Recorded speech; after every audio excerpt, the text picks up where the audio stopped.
Bismillahirrahmanirrahim. Assalamualaikum warahmatullahi wabarakatuh. Alhamdulillah, alhamdulillah, wassalatu wassalamu ala rasulillah, amma ba'd.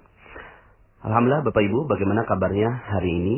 Semoga selalu dalam limpahan keberkahan, kemuliaan dan kejayaan dari Allah Subhanahu wa taala. Semoga saya doakan sahabat magnet rezeki semua juga mendapatkan rezeki berlimpah dari Allah Subhanahu wa taala.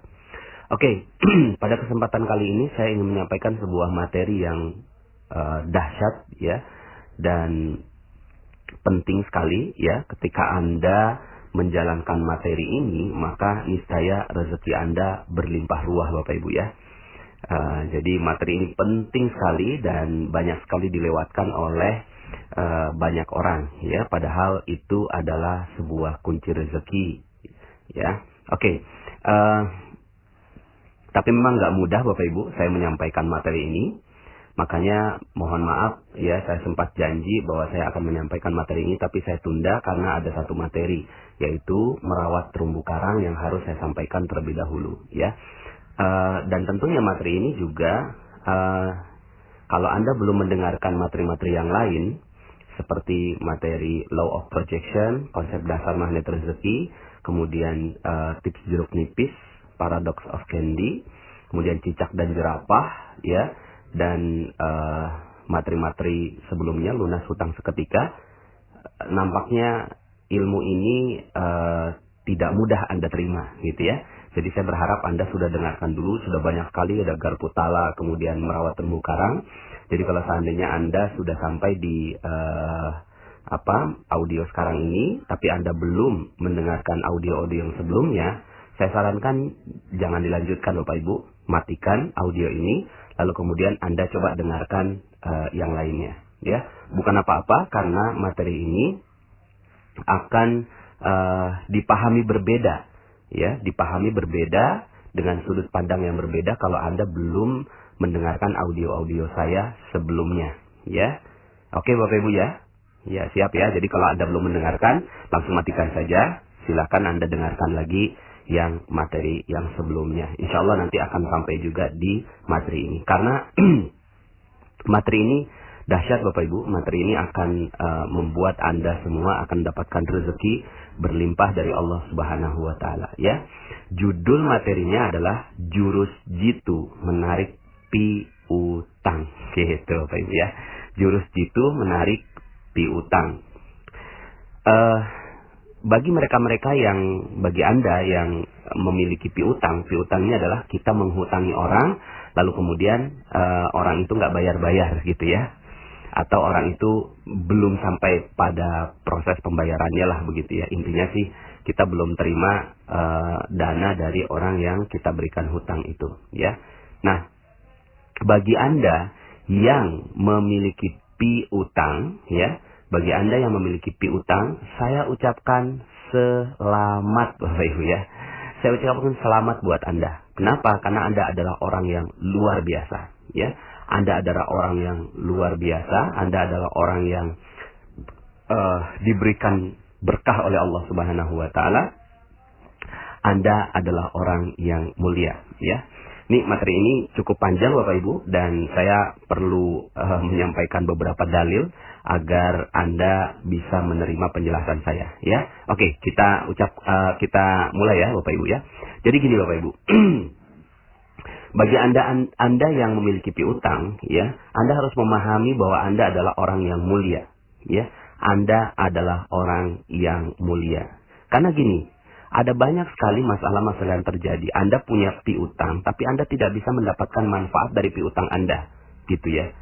Bukannya mendapatkan manfaat, bukannya orang itu bayar pada Anda, malah Anda yang menghancurkan terumbu karang Anda ya. Ingat materi terumbu karang gitu ya. Ketika kita nagih hutangnya, malah yang terjadi adalah hilang persahabatan. Begitu Bapak Ibu ya. Malah hilang persahabatan. Yang tadinya udah benar-benar dia itu sahabat kita, lalu kemudian kita pinjami hutang, lalu kemudian ternyata dia lambat bayarnya, terus kemudian akhirnya ketika kita tagih, dan akhirnya terjadilah proses hilang persahabatan. Dan kalau Anda lihat di materi terumbu karang, yang terjadi adalah kita sedang merusak terumbu karang kita. Padahal sayang sekali Anda adalah seorang yang memiliki kesempatan untuk merawat terumbu karang. Anda adalah orang yang memberikan piutang, sementara sahabat Anda waktu itu berhutang. Maka yang harusnya terjadi adalah ini terjadi proses rezeki yang luar biasa berlimpah. Tapi yang terjadi malah hilang Bapak Ibu ya. Kenapa? Karena hilang persahabatan gitu ya. Kemudian yang masalah yang berikutnya yang terjadi, ternyata yang kita tagih lebih galak daripada kita gitu ya. Lebih galak loh Ibu ya. Udah kita tagih gitu ya, kemudian kita datangi, terus kemudian akhirnya dia malah lebih galak daripada kita ya. Akhirnya ya ini yang masalah yang terjadi akhirnya gitu ya. Hilang persahabatan, nggak nyaman dan seterusnya. Kemudian Bapak Ibu, yang terjadi juga, yang sering terjadi itu akhlak dari penghutang itu mengulur-ngulur waktu, mengulur-ngulur buying time lah begitu ya. Kemudian akhirnya kitanya jadi kesel. Nah kesel ini akhirnya kita terjeruk nipis Bapak Ibu ya. Kita terjeruk nipis dengan masalah piutang ini ya. Yang harusnya tubuh kita jangan ditetesi dengan jeruk nipis. Ingat lagi materi jeruk nipis yang saya sampaikan. Sudahlah kita mulia, tapi malah kemuliaan kita dengan memberikan piutang kepada orang lain malah terjeruk nipisi gitu ya. Bahasa saya begitu ya, terjeruk nipisi. Anda tetesi semuanya gitu ya, karena akhlak orang itu mengulur-ngulur, kemudian Anda kesel, Anda bete, Anda jutek gitu ya, Anda nggak mau lagi hubungi dan seterusnya. Akhirnya ya Anda, apalagi ya misalnya nih ketika udah akhlak penghutangnya seperti itu, Anda terjeruk nipis lalu kemudian Anda menggibahinya gitu ya, atau menggosipinya di luar-luar. Jangan lo kasih utang ke dia, sama saya aja belum bayar dan seterusnya gitu ya. Yang terjadi akhirnya rusak terumbu karangnya Bapak Ibu ya. Akhirnya yang terjadi adalah bukannya kita mendapatkan harta kita kembali, malah yang terjadi adalah harta yang sudah ada yang bagus-bagus kita dapatkan itu malah hilang Bapak Ibu ya. Makanya jangan sampai akhirnya ini terjadi. Makanya saya ucapkan kepada Anda selamat ya, selamat. Anda adalah orang yang mulia, Anda adalah orang yang tinggi, Anda orang yang memiliki piutang gitu kan. Anda memiliki harta di orang lain gitu ya.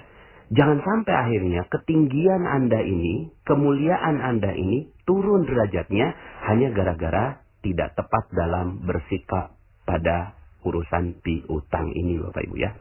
Maka Bapak Ibu ya, saya akan sampaikan beberapa kemuliaan-kemuliaan bagi Anda ya. Dalam sebuah hadis ya, Rasulullah SAW itu menyebutkan bahwa orang yang memberikan pinjaman ya, orang yang memberikan pinjaman itu lebih mulia Bapak Ibu ya, daripada orang yang bersedekah. Gitu Bapak Ibu ya. Kok bisa ya? Jadi memberi hutang itu lebih mulia daripada orang yang bersedekah. Kenapa ya? Kenapanya? Ya mungkin kita bisa ambil logika ya. Misalnya kalau kita berikan sedekah kepada orang lain ya, maka yang terjadi adalah instan begitu aja. Ketika kita berikan kepada orang lain terus kemudian kita sedekah, selesai, nggak ada urusan lagi setelah itu ya. Kemudian orang yang diberikan sedekah hilang tanggung jawabnya ya, hilang ya tanggung jawabnya. Sementara kalau kita berikan pinjaman, orang akan bertanggung jawab gitu. Jadi kita latih orang untuk bertanggung jawab. Misalnya ada orang yang datang pada kita, saya lagi kesusahan, kemudian tolong dong saya diberikan uang gitu kan. Jauh lebih baik, jauh lebih mulia ketika Anda katakan, maaf nih saya kayaknya nggak bisa kasihin uang, tapi gitu kan, saya bisa kasihin pinjaman, mau nggak kamu gitu. Nah, proses ini lebih mulia daripada proses memberikan sedekahnya. Gitu ya, kalau Anda berikan pinjaman, akhirnya jauh lebih mulia. Perkara nanti dia nggak bayar, itu nanti kita akan bahas gitu ya. Yang jelas proses memberikan pinjaman itu lebih mulia daripada hanya memberikan sedekah, karena terjadi tanggung jawab di situ.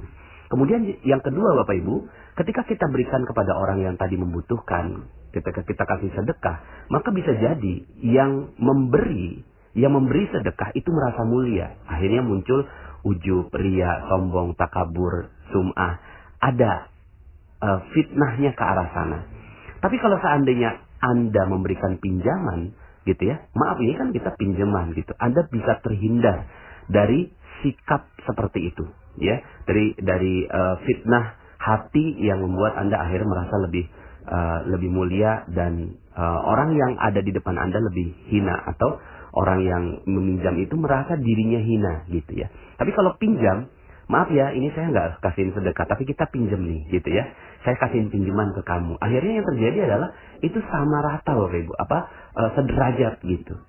Ya, maka kalau Anda ingat materi terumbu karang, yang kita lakukan adalah kita membahagiakan sekaligus memuliakan. Kalau sedekah saja itu hanya bahagia. Orang iya bahagia dengan diberikan sedekah, tapi belum tentu mulia. Tapi kalau dalam pemberian pinjaman, yang terjadi adalah dia tetap mulia dan dia tetap bahagia. Begitu Bapak Ibu. Pada saat pemberiannya ya, nggak tahu nanti pada saat bayar, nanti kita akan bahas gitu ya. Yang jelas pada saat proses pinjamannya itu ya sangat mulia. Makanya Rasulullah SAW ya itu bersabda, dan ini hadisnya riwayat Ibnu Majah dan Baihaqi. Saya belum teliti derajatnya, tapi cukup baik untuk kita ambilkan sebagai satu dalil. Pada malam aku diisrokan ya, atau dimi'rajkan, aku melihat tulisan di atas pintu surga. Ya, tulisannya apa? Pahala sedekah ialah 10 kali ganda, dan pahala memberi hutang ialah 18 kali ganda. Begitu Bapak Ibu ya. Jadi ternyata kita kasihin sedekah itu cuma 10 kali. Ya udah bagus ya, 10 kali juga udah bagus. Tapi ketika kita memberikan pinjaman, memberikan hutang kepada orang lain, itu 18 kali ganda. Kemudian aku bertanya kepada Jibril, kenapa memberi hutang lebih banyak pahalanya daripada sedekah? Jawabnya Jibril, karena orang yang meminta sedekah dalam keadaan meminta, sedangkan dia mempunyai harta. Sedangkan orang yang meminta pinjaman tidak akan meminta pinjaman kecuali karena suatu keperluan. Begitu Bapak Ibu. Maka dengan hadis ini kita bisa pahami bahwa memberikan pinjaman jauh lebih mulia daripada memberikan sedekah. Maka kalau Anda yang mendengarkan audio ini dan merasa memiliki piutang, sekali lagi saya ucapkan selamat Bapak Ibu ya. Selamat karena Anda adalah orang yang gitu ya mulia di sisi Allah Subhanahu wa taala ya. Jadi ini yang pertama, bahwa pahala sedekah itu lebih mulia, pahala pinjaman itu lebih mulia daripada pahala sedekah. Yang kedua Bapak Ibu ya. Yang kedua, dalam sebuah hadis disebutkan, barang siapa yang melepaskan saudaranya dari kesusahan di dunia, niscaya Allah akan melepaskannya dari kesusahan di akhirat. Gitu Ibu ya. Jadi subhanallah, ketika Anda melepaskan kesusahan seseorang gitu. Kalau ini hadis riwayat Muslim nomor 2699. Barang siapa yang meringankan sebuah kesusahan atau kesedihan seorang mukmin di dunia, Allah akan meringankan kesusahannya pada hari kiamat. Barang siapa memudahkan urusan seseorang yang dalam keadaan sulit, Allah akan memberinya kemudahan di dunia dan akhirat. Begitu Bapak Ibu ya. Akhirnya Anda yang memiliki piutang sekarang adalah seorang yang sudah pernah waktu itu memberikan kebebasan, ya, kemelaratan, kesusahan, kesedihan bagi seorang hamba, ya, hamba Allah. Maka Allah akan berjanji, Anda akan juga dibebaskan semuanya di akhirat. Begitu. Maka dengan posisi ketinggian yang seperti ini, kemuliaan yang seperti ini, jangan sampai akhirnya posisi mulia itu jadi turun derajatnya. Karena sikap kita yang tidak pandai dalam mengelola sikap dalam berpiutang. Ya. Nah, sikapnya apa saja Bapak Ibu ya? Yang pertama, ya jadi tadi itu kemuliaannya ada dua gitu ya. Bahwa memberi pinjaman lebih mulia daripada bersedekah, dan orang yang melepaskan beban seorang di dunia akan diselamatkan di akhirat gitu ya. Jadi Anda mulia sekali. Maka jaga kemuliaan ini. Gimana cara menjaganya? Pertama, ya, ikhlas dan ridha terhadap apa yang kita lakukan ini.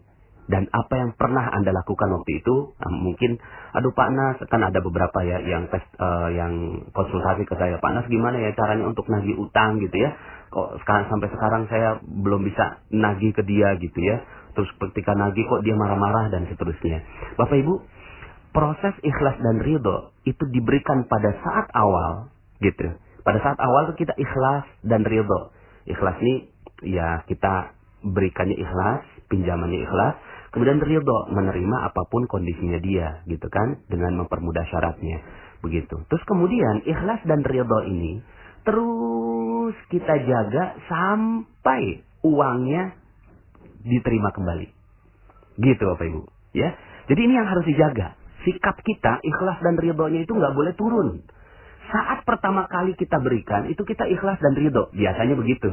Tapi pada saat kok ya kita lagi butuh, dianya kagak ngembaliin, itu langsung turun derajat kita Bapak Ibu. Lalu kemudian akhirnya kita bete, jeruk nipis kita muncul gitu ya. Terus kemudian jendela buram kita muncul. Kemudian akhirnya kita nggak percaya dengan Allah gitu ya. Terus kemudian kita sebel sama si orang itu, akhirnya terumbu karangnya kita hancurkan. Maka Bapak Ibu ya, yang harus kita lakukan adalah jagain nih ikhlas dan ridhonya sampai itu uang kembali gitu. Kalau Anda berhasil menjaga keikhlasan dan keridhaan ini, maka insya Allah rezeki Anda akan terbuka Bapak Ibu. Dan ternyata memang salah satu perisainya karena ini, karena Anda nggak tenang, nggak ikhlas, nggak ridho pada saat Anda uangnya tertahan. Dan sebenarnya tertahannya juga bukan karena orang itu. Saya yakin orang itu kalau udah punya uang gitu ya, pasti ngembaliin kok. Tapi siapa coba yang nahan itu uang? Gitu ya. Siapa yang nahan tuh orang akhirnya nggak dapetin rezeki? Karena Allah juga. Allah yang nahan rezekinya. Nggak mungkin gitu ya. Kalau Allah mau kasih rezeki mah gampang aja. Kalau Allah mau kasih hidayah pada dia, gitu ya, kamu tuh rezekinya nggak terbuka karena kamu punya utang sama si fulan. Lalu kemudian dia bersegera memberikan hutangnya pada kita, hartanya pada kita, begitu Bapak Ibu. Maka Bapak Ibu, ya, ini yang harus Anda lakukan, yang harus kita lakukan. Ya, saya juga latihan ketika saya punya piutang, ya udah ikhlas dan ridho sampai ujungnya, gitu ya. Karena begini, mungkin pada saat kita berikan hutang kepada orang lain, sekarang mungkin kita sedang punya Bapak Ibu. Pas kita lagi punya, dan itu juga bukan milik kita juga toh, itu juga milik Allah kan. Ya, pada saat kita berikan kepada dia, nih saya kasih ke kamu ya, gitu ya. Saya kasih ke kamu, gitu. Pada saat itu mungkin kita lagi punya, dan dia lagi nggak punya, Bapak Ibu. Tapi satu saat bisa nggak keadaannya berbalik? Bisa, Bapak Ibu. Pada saat kita yang lagi butuh dan dia yang lagi punya. Maka, sudah. Ikhlas dan ridho terus sampai akhir. Karena Anda ingin menjaga, gitu kan, posisi mulia Anda di sisi Allah, ya, dan ingin membantu kondisi, kesulitan saudara Anda, maka ya sudah, bismillah, ikhlas dan ridho tentang itu sampai uangnya kembali, gitu ya. Jadi kalau seandainya Anda sekarang ini masih ada yang terjeruk nipisi ya, dengan piutang Anda yang belum kebayar, ya, sampai detik ini penjelasan saya mudah-mudahan Anda bisa oke, ya, semuanya hanya jeruk nipis gitu kan, lepasin Bapak Ibu, ikhlas dan ridho. Yang kedua, tentunya ya, sikap yang harus kita lakukan ketika memberikan piutang, sunnahnya untuk ditulis. Ada satu ayat yang panjang sekali di dalam Al-Quran, gitu ya. Panjang sekali ayatnya, dan itu adalah ayat terpanjang di dalam surat Al-Baqarah, ya. Itu kaitannya dengan sunnah ini, untuk menulis Bapak Ibu. Agar apa? Agar ketika terjadi konflik, itu ada rujukannya, gitu ya. Ya, saya juga materi ini untuk saya juga, kadang-kadang saya juga nggak nulis ya, tapi bismillah, insya Allah mudah-mudahan kita bisa menulis ini, tulisannya agar kita menjadi punya rujukan pada saat terjadi perbedaan pendapat. Kemudian yang ketiga, nah ini dia ya, yang namanya proses pinjaman dan Anda ingin mendapatkan berkah dari rezeki piutang, syarat yang nomor 3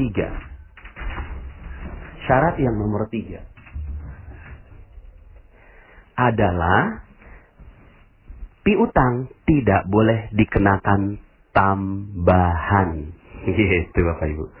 Tidak boleh dikenakan tambahan. Ketika Anda mengenakan tambahan, maka proses keberkahan dari piutang itu langsung hilang. Ya, langsung hilang. Jadi, ya, kalau Anda mau kasihin pinjam ke orang, itu nggak boleh ada tambahannya Bapak Ibu. Ya, nggak boleh ada tambahannya. Tapi kan ada inflasi. Wah, itu mah inflasi buatan-buatan lah. Itu mah inflasi kan cuma 6% toh, tapi kemuliaan dari Allah bisa 18 kali lipat tadi, gitu ya. Jadi kita udah nggak usah mikirin bagaimana kita bisa bertambah. Kalau mau tambah itu bukan piutang namanya, itu proses jual beli, gitu, murabahah atau mudorobah atau musyarakah, ya. Itu nanti bahasanya kita beda lagi, nanti kita akan bicara tentang muamalah, jual beli dan seterusnya. Tapi ini sekarang piutang kan? Kalau bicara piutang nggak boleh ditambah, nggak boleh diancam. Kamu nanti kalau telat bayar nanti saya akan tambah loh, gitu. Saya akan tambah loh.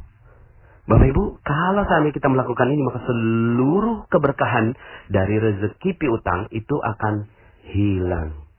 Ya, maka hati-hati jangan sampai ada biaya tambahannya. Makanya nggak gampang nih urusan ini. Kita hanya bisa, nanti saya akan kasih solusinya. Selanjutnya gimana? Pokoknya intinya terima dulu ini, gitu ya, bahwa sikap kita nggak boleh minta tambahan. Berikutnya adalah, ya, melonggarkan syarat, gitu. Melonggarkan syaratnya bahkan membebaskan, gitu Bapak Ibu. Dalam sebuah hadis riwayat Tirmizi, barang siapa yang memberikan kelonggaran waktu pada hutangnya orang fakir dan miskin, gitu ya, atau bahkan membebaskannya, maka Allah akan memberikan kepadanya naungan di hari kiamat di bawah naungan arsy-Nya, ketika tidak ada naungan kecuali naungannya, gitu Pak. Ya. Jadi meringankan syaratnya, jadi kelonggaran waktu, gitu ya. Jadi ketika kita nagih, gitu ya, maka kita pada saat itu kita kasih longgar, gitu. Kita kasih longgar, ya. Kasih longgar kepada orang yang berhutang pada kita, ya. Dan ini dalam sebuah hadis riwayat Bukhari nomor 2076, rahimallahu rajulan samhan idza ba'a wa idza ishtara wa idza irtada, ya. Semoga Allah merahmati seorang yang bersikap mudah ketika menjual, ketika membeli, dan ketika menagih hutang, ya. Nah, akhirnya yang harus kita lakukan benar-benar menjaga terumbu karang, Bapak Ibu. Ya, jagain terumbu karang ini baik-baik, sehingga akhirnya ketika kita menagih juga, ya, ketika kita menagih itu sampai orang tuh nggak takut sama kita. Yang sekarang terjadi kan beda, kita pakai debt collector, kita ancam harus ke polisi, kita ancam ke pengadilan. Aduh, malah itu, ya, Allah nggak kasih berkah gitu loh. Ya, Allah nggak kasih naungan pada kita. Padahal ketika kita melonggarkan, kita datang nih misalnya. Terus kita datang gitu kan. Mungkin dia udah takut duluan ya Bapak Ibu ya. Oh, kalau kita mau tagih. Enggak. Udah ada belum uangnya? Belum ada. Oh ya udah ya, silahkanlah gitu kan. Seperti itu gitu ya. Ya. Jadi ketika Anda melakukan itu, maka insya Allah Subhanahu wa Ta'ala akan memberikan kemudahan kepada Anda, ya. Misalnya dalam hadis Ibnu Umar dan Aisyah radhiyallahu anhuma, Rasulullah SAW bersabda, "Man taba haqqan, ya, falyatlubhu fi afafin wafin aw ghairi wafin." Siapa saja yang ingin meminta haknya, hendaklah dia meminta dengan cara yang baik-baik pada orang yang mau menunaikan, ya, pada orang yang mau menunaikannya ataupun enggan menunaikannya. Ya, ini hadis riwayat Ibnu Majah 1965. Dalam hadis lain Abu Hurairah radhiyallahu an, ya, khudz haqqak, ya, khudz haqqak fi afafin wafin aw ghairi wafin. Ambillah hakmu dengan cara yang baik pada orang yang mau menunaikannya ataupun enggan menunaikannya, gitu ya. Ini hadis riwayat juga Ibnu Majah 1966, ya.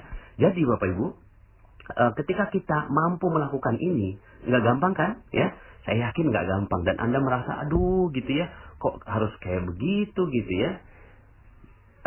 Karena Allah juga yang sampaikan ini dalam Al-Quran surat Al-Baqarah ayat 280. Wa in kana dzu usratin wa nadhiratun ila maisarah wa an tasaddaqu khairul lakum in kuntum ta'lamun.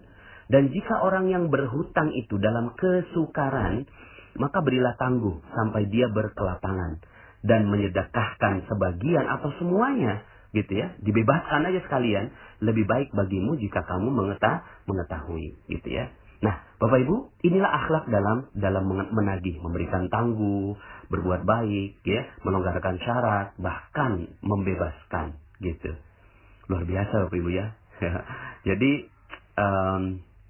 ini hadisnya banyak sekali, hadis riwayat Muslim nomor 3006, ya, barang siapa memberi tenggang waktu bagi orang yang berada dalam kesulitan untuk melunasi hutang atau bahkan membebaskan utangnya, maka dia akan mendapatkan naungan dari Allah Subhanahu wa taala. Ya, dalam hadis riwayat Ahmad gitu ya.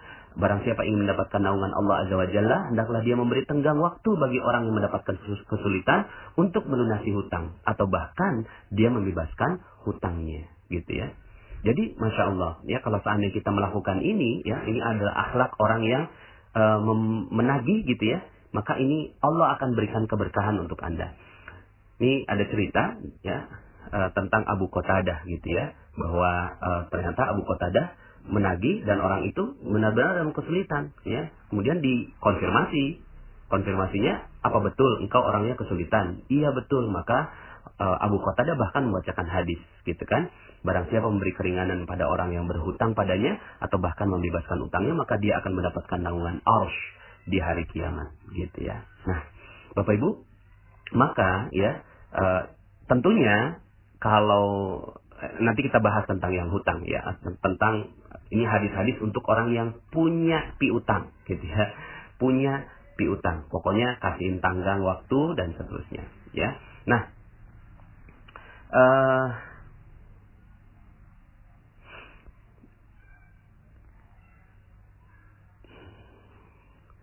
jadi Bapak Ibu,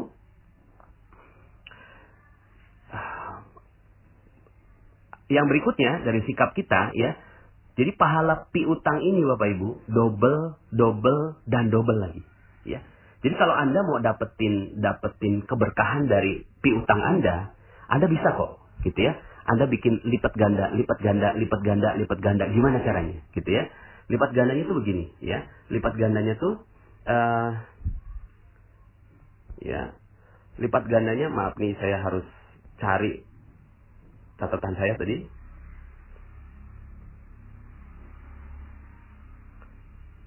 Nah ini dia ya. Dari Sulaiman bin Buraidah gitu ya. Barang siapa memberi tenggang waktu pada orang yang berada dalam kesulitan gitu ya. Jadi dia memberi tenggang waktu pada orang yang berada dalam kesulitan, yaitu hutangnya, maka setiap hari sebelum batas waktu pelunasan, dia akan dinilai bersedekah senilai pinjamannya itu.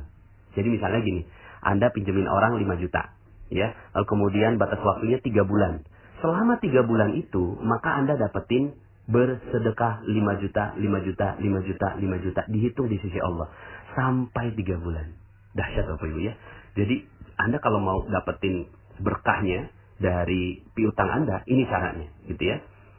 Jika utangnya belum dilunasi, gitu ya, lalu dia masih memberikan tenggang waktu setelah jatuh tempo, maka setiap harinya akan dinilai telah bersedekah 2 kali lipat dari nilai piutangnya. Gitu Bapak Ibu.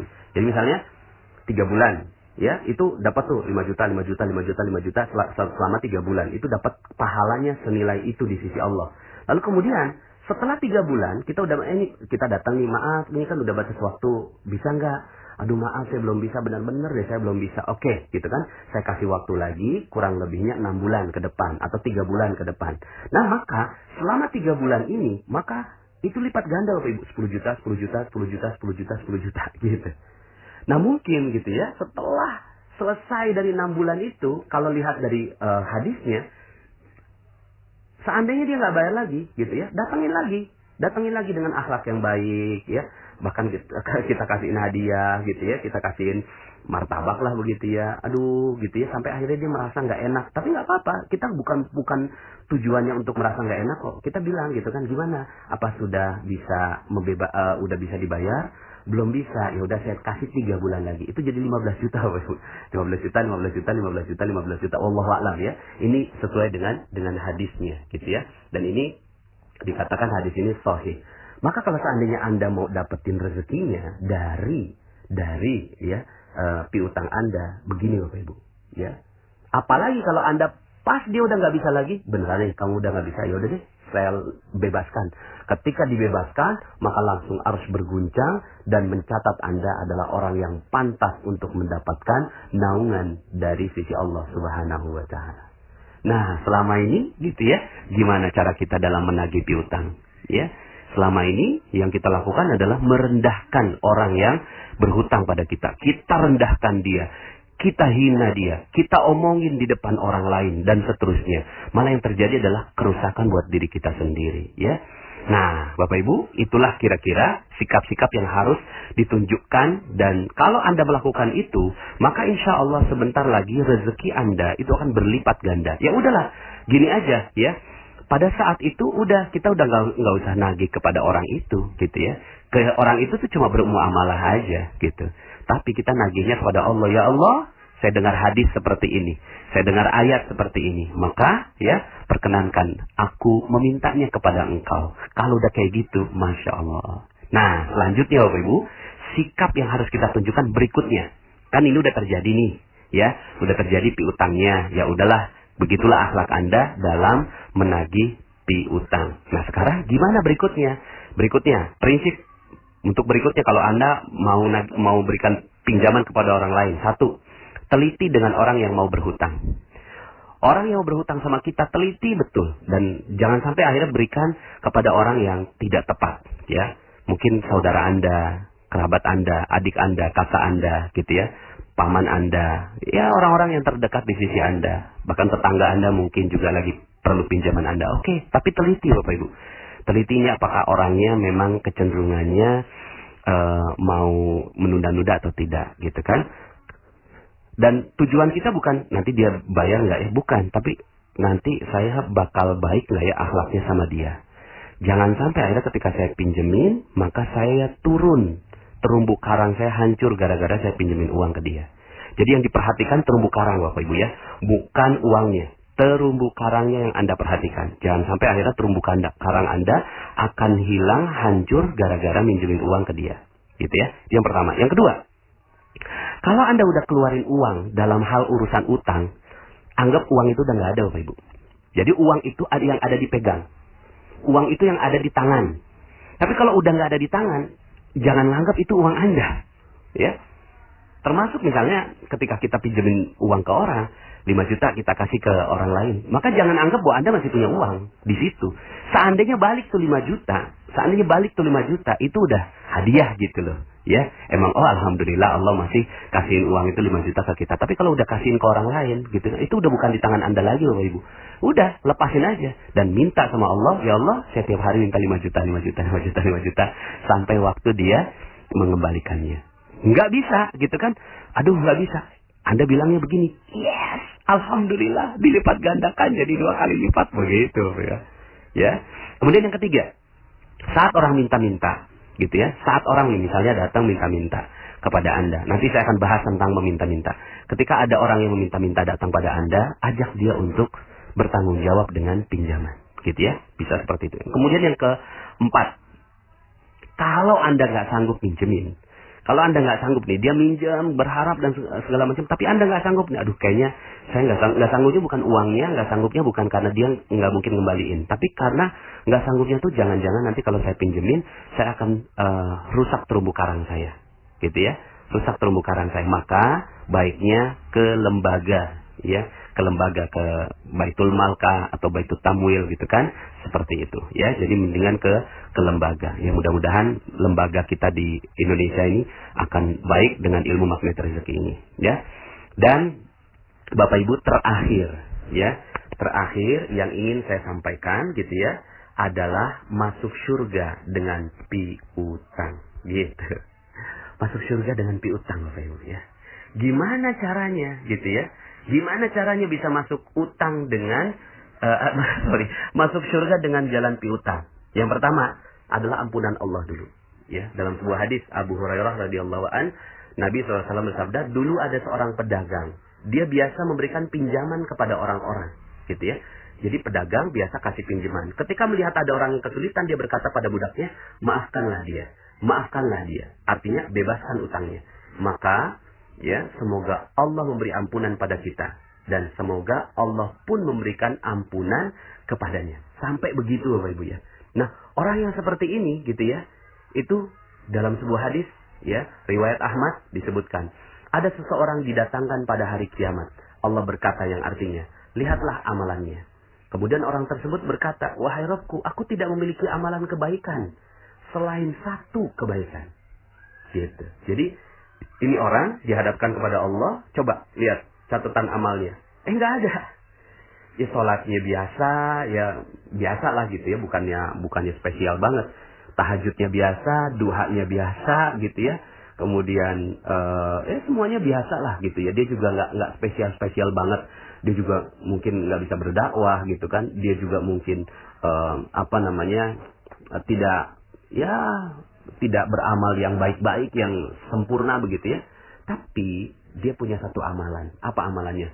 Dulu aku memiliki harta, lalu aku sering meminjamkannya pada orang-orang. Setiap orang yang sebenarnya mampu untuk melunasinya, aku beri kemudahan. Begitu pula setiap orang yang berada dalam kesulitan, aku selalu memberi tenggang waktu sampai dia mampu melunasinya. Lantas Allah pun berkata, ya, aku lebih berhak memberi kemudahan. Orang ini pun akhirnya diampuni. Masya Allah. Maka Bapak Ibu, yuk sama-sama kita masuk surga. Ini hadisnya riwayat Ahmad. Syekh Syuaib Al-Arnaud mengatakan bahwa hadis ini sahih. Ya. Nah, ada lagi hadis dari Huzaifah, beberapa malaikat menjumpai ruh orang sebelum kalian untuk mencabut nyawanya. Kemudian mereka mengatakan, apakah kamu memiliki sedikit dari amal kebajikan? Kemudian dia mengatakan, dulu aku pernah memerintahkan pada budakku untuk memberikan tenggang waktu dan membebaskan utang bagi orang yang berada dalam kemudahan untuk melunasinya. Lantas Allah pun memberi ampunan kepadanya. Hadis riwayat Bukhari nomor 2077. Ya, jadi Bapak Ibu, sekali lagi saya ucapkan selamat bagi Anda yang punya piutang. Karena Anda adalah orang yang mulia dan jaga kemuliaan Anda itu sampai akhirat. Karena Allah Subhanahu wa Ta'ala senang dengan Anda. Senang dan bahagia dengan Anda. Karena Anda telah pernah memberikan keringanan kepada orang lain. Dan tetaplah begitu.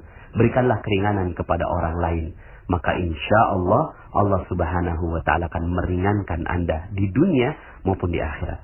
Pengalaman banyak sekali teman-teman saya gitu ya, yang mereka akhirnya punya piutang, ya udah deh gitu kan, ya mau ditagih gimana gitu ya, orangnya juga nggak mau bayar gitu ya, orangnya juga punya akhlak yang nggak bagus, ditagih malah nggak enak gitu. Awalnya dia bertahan gitu Bapak Ibu, ya nagih dengan keras, nagih dengan kuat. Tapi kemudian setelah mengerti ilmu jurus jitu menarik piutang ini, akhirnya dia lepasin Bapak Ibu. Karena memang itu adalah belenggu juga. Ya, itu jeruk nipis, terumbu karangnya hancur gitu kan, jendelanya buram. Lepasin. Tas. Pas dilepas Bapak Ibu, Allah benar-benar kasih rezeki buat dia. Diberikan rezeki dari arah yang tidak disangka-sangka. Maka saya akan tunggu testimoni Anda ya. Saya akan tunggu testimoni tentang jurus jitu menarik piutang. Karena ternyata Allah sudah jamin bahwa Allah yang akan bayarin semua piutang-piutang Anda. Bukan manusia. Ya, manusia mah lemah. Manusia mah nggak bisa apa-apa. Manusia mah ya terbatas. Tapi Allah maha tidak terbatas. Maka mintalah sama Allah. Ya Allah, saya telah dengarkan ilmu ini. Maka aku lepaskan seluruhnya beban dalam hatiku. Nagih mah nagih aja. Nagih mah datang gitu loh. Ya, nagih datang tapi baik-baik.